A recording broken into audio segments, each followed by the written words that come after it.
ও আমিদান ভাই, আমি Fair and lovely মাখা আর ফেস ওয়াশ মাখা সাইডে দিছি, আমার একটু কাজে নেন। যতই বাহানা করো কাজে তোমার নিবান না। নেবেন না? হুম। আমি আর কাজে যাই উল্টো পাল্টা কিছু করবার না। আর ওই কাজে যায় মানুষের বাড়ির বিটি মানুষ, সেমনি মানুষ, এইগুলো সুন্দর সুন্দরতা থাকলেও না আমি আর তাকাবার না। আমি না খেয়ে থেকে অভাবে থেকে আমার বুদ্ধি জ্ঞান হয়ে গেছে ভাই। ভালো, জীবনে তাহলে তোর একটু সুবুদ্ধি হয়েছে। তবে কাজে তোর আমি নিতে পারি, একটা শর্ত আছে। কি শর্ত? কি শর্ত শুনবি? হ্যাঁ। কাজে আসবি মুখি কালি চুলি একটু বেঁকে আসবি। আল্লাহ, কি করছেন? কারণটা কি? কারণ কি শুনবি? কি? তোর শালা কাজে নিয়ে কোনো বিটি কোনো সেমরি কোনো মহিলা আমার দিকে তাকায় না, কারণ তুই যে ফেয়ার এন্ড লাভলি মাখিস না, এই জন্য সবাই তোর দিকে তাকায়। ও ভাই, আপনি কি ধরনের শর্ত দিচ্ছেন? আমার ভালো চেয়ার, আমি কালী মাখায় কাজে যাবো?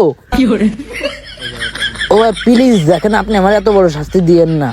ঠিক আছে, তাহলে আমার সাথে তোর কাজ করার দরকার নেই। আমার খারাপ লাগতেছে খুব। কত টাকা খরচ করে face wash Fair and Lovely মাইকে আমার চেহারা কেন একটু ফ্রেশ বানাইছি, আর এই চেহারা এখন কালি মাখবো? ও একটা কথা শোনেন, আমি জীবনে যত টাকার ফেস ওয়াশ আর ফেয়ার এন্ড লাভলি মাখিছি না, এই টাকাগুলো যদি ব্যাংকে জমাতাম আজকে আপনার সাথে আমার কাজ করে খাওয়া লাগতো না।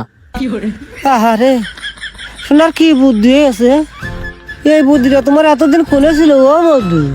বুদ্ধি তো বুদ্ধি জায়গায় ছিল, ভাবিলাম ফেয়ার এন্ড লাভলি আর ফেস ওয়াশ মাইকে চেহারাখান একটু সুন্দর করব, বড় লোকের বাড়ি কাজে যাব, আর বড় লোকেরা দেখে কবে ওয়াও প্রিন্সের মতো ছেলে কাজ করতে আয়েছে, আমার মেয়ে কানের এর সাথে বিয়ে দিয়ে যায়। এই আশা নিয়ে আমি ফেয়ার এন্ড লাভলি আর ফেস ওয়াশ মাইকে চেহারাখান একটু সুন্দর করতাম, কিন্তু ভাই গরিবের আশা পূরণ হইল না। কোনো বড় লোকেরা আমার প্রিন্স মনে করে মেয়েটা বিয়ে দিল না। কিন্তু যাই হোক ভাই, আগের চেয়ে আমার চেহারাটা সুন্দর হয়েছে না? হ্যাঁ, বিশাল সুন্দর আছে তোমার চেহারা। তুমি তো সাপিক খান হয়ে গেছো। টিটকারি মারতেছেন? না, টিটকারি মারবে কেন? আচ্ছা ভাই, আপনার কথা মতো আমি চলবানি। এখন কোন কবে থেকে কাজে যাবো আপনার সাথে? কবে থেকে কাজে আসবে আমি তো শিওর দিতে পারতেছি না, কারণ আমি তো নতুন হেলপার নিয়ে ফেলাইছি। এখন ওর সাথে আমি একটু কথাবার্তা করে নি, তারপরে তোর আমি খবর দিবানে। আচ্ছা তাহলে ওই আপনি আমারে ফোন দিয়ে নেন, কি হয় জানায় নেন, নাম্বার আমার আগের ডাই আছে। হ্যাঁ, পুরোনো ফ্যামিলি রাজাতে তোমার কল দিতে পারে, এই জন্য ওই যে সিম রাখি। আরে না, আমি বিয়ে করা প্রেম করা ছাইড়ে দিছি ভাই। আরে দেখো না ওই নম্বর রেখেছো, বদরে যেই বাড়ি কাজে নিয়ে যেতাম সেই বাড়ি প্রেম শুরু করে দিত, আর ফেরত আর ফেরন লাভলি গাঠি গুঁজে রাখতো। মামু বাড়িতে বিদেশি একটা লাইট দিছি, তোমার গ্যাস লাইটের থেকে আলো কম। ও শামিন, হ্যাঁ ভাই। কিরে বাড়ি আসিস? আসি তো ভাই। তুই না আজকে কোনে যাতে চাইলি? হ্যাঁ ভাই, জাতি চাইলাম, কিন্তু শুক্রবারের দিন তো ওর আব্বা আমার বাড়ি রয়েছে, এই জন্য বেরোতে পারিনি। তার মানে তুই সেমনি মানুষ নিয়ে পার্কে যেতে চাইলি? ভাই আপনার যে খুব ট্যালেন্ট আছে। ট্যালেন্ট থাকতো না, ওইসব বেশ পার করে আইছি। আমি রাজমিস্ত্রির কাছে কত মহিলা মানুষ নিয়ে ঘুরে বেড়াইছি। যাই হোক, তোর সাথে যে কথা কতে আইলাম, হ্যাঁ কন। ওই তুই তো নতুন হেল্পার, তুই তো ভালো একটা কাজ মাছ বুঝিস নি। আর আমার ওই পুরনো হেল্পার ছিল না আগে একটা, হ্যাঁ ওই সময় তো ফিরে আবার আইছে। তা ওর মার ক্যান্সার হয়েছে, ওর একটু কাজে নেওয়া লাগবে। তা তুই একটু কাজ করা বাদ দিবি? ও ভাই, আপনি কি করছেন ভাই? প্লিজ ভাই, আপনার পায়ে ধরে আপনি এরকম কথা কইেন না। আর আমি কি আপনার সাথে টাকার জন্যই কাজে যাই ভাই? ওই বাড়িতে আমার পরান পাখিটা রয়েছে, ওরে এক পলক দেখার জন্যই তো আমি কাজে যাই। কি করলি তুই? তার মানে তুই দোসরার সাথে প্রেম করিস? ওরে শালা, যে জন্য আগের হেল্পারটা বাদ দিলাম সেই কাজটাই তুই করলি, তোরা আজকে কাজ করতে বাদ দেবো। ভাই আমার বাদ দেন আর যাই করেন, আপনার নাম্বারটা দিয়ে দেন, ওই জ্যোৎস্নার মাছ আইলো। হ্যাঁ সত্যি? কি কারণে রে? কারণ আমি শুনিলাম, তা আমার কয়েছে তুই ছোট মানুষ, তোর এত কিছু শোনা লাগবে না। তাই কি করে আর বলি রাখা খুলে রয়েছে।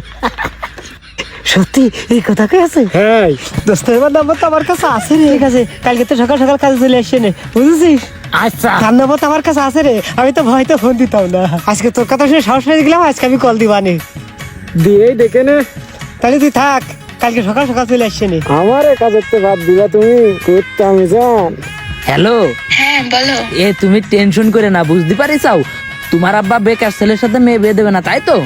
আমি ওই যে আগে যে রাজমিস্ত্রির সাথে কাজ করতাম না, উনার সাথে আবার রাজমিস্ত্রির কাজে যোগ দিচ্ছি।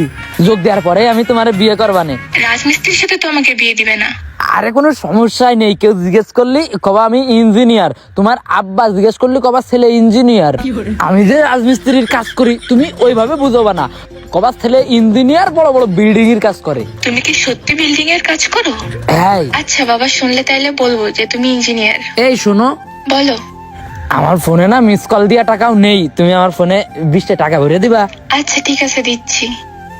আচ্ছা ঠিক আছে, দেও দেও। ওকে, 20 টাকা দিয়ে না, দাঁড়াও। কত দিব? বিকাশে 200 টাকা মারো, তাহলে ফোনেও রিচার্জ করবা না, আর ওই পকেট খরচটা একটু করলাম। আচ্ছা ঠিক আছে, 200 টাকাই দিচ্ছি, তুমি এখন রাখো। আচ্ছা রাখলাম। আচ্ছা ঠিক আছে। Thank you. Okay, welcome. Miss you.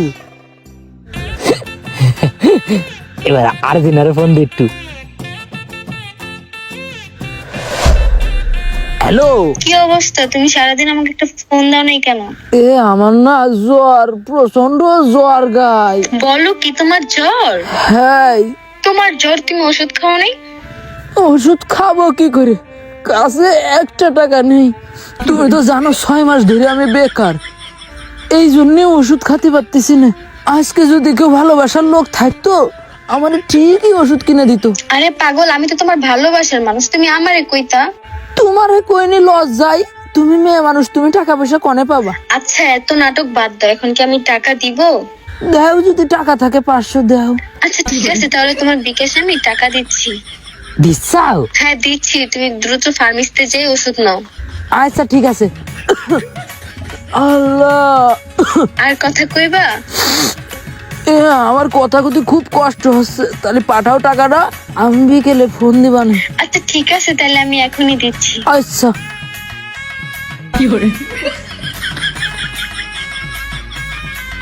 তুমি দিও না গো বাসর ঘরের বাতি। এ মিজান ভাই, আপনার কাছেই তো যাচ্ছিলাম। কেন? ওই যে কাজে যাব, তাই কখন থেকে যাব তাই শুনতি। ওরে মনি, আমার যে হেল্পার, ওরে তো বাদ দিচ্ছিলাম তোর জন্যই। তা ওর মার বিশাল সমস্যা, ওর মার তো ক্যান্সার হয়েছে। ও আমার হাতে পায়ে ধরে কান্নাকাটি করেছে, কাজে নেবো না এই কথা শুনে। তুই ভাই তাহলে কয়টা দিন দেরি কর। কি আর করতে কব। আচ্ছা ভাই, আমারে কি কোনোভাবেই কাজে নেওয়া যায় না? হেল্পারের হাজিরা তো 400 টাকা, আমার লাগে আপনি 200 টাকা দিয়েন। ভালো কথা কয়েছে, আমি তো তাহলে 1 হেল্পারের টাকাতে 2 হেল্পার রাখতে পারবো। তাও তো কথা খারাপ করিসনি রে। আচ্ছা দাঁড়া, আমি দেখতেছি। ওরে সিস্টেম করে বাদ দিয়ে তোরে আমি কাজে নিয়ে যাবানে। বুঝতে পারিস? হুম। থাক তালি। ভাই একটু চেষ্টা করেন, কিন্তু খুব কষ্টে আছি। আচ্ছা ঠিক আছে।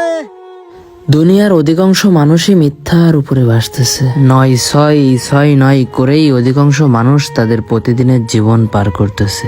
এই অস্থায়ী দুনিয়ায় বেঁচে থাকার জন্য প্রতিনিয়ত তারা মিথ্যার আশ্রয় নিচ্ছে এবং অসৎ কাজে লিপ্ত হচ্ছে। কি হতে পারে তার পরিণতি, এগুলা দেখার জন্য আমাদের পেজটি ফলো দিয়ে রাখুন এবং এই ভিডিওর পরের পার্ট দেখার জন্য অপেক্ষা করুন।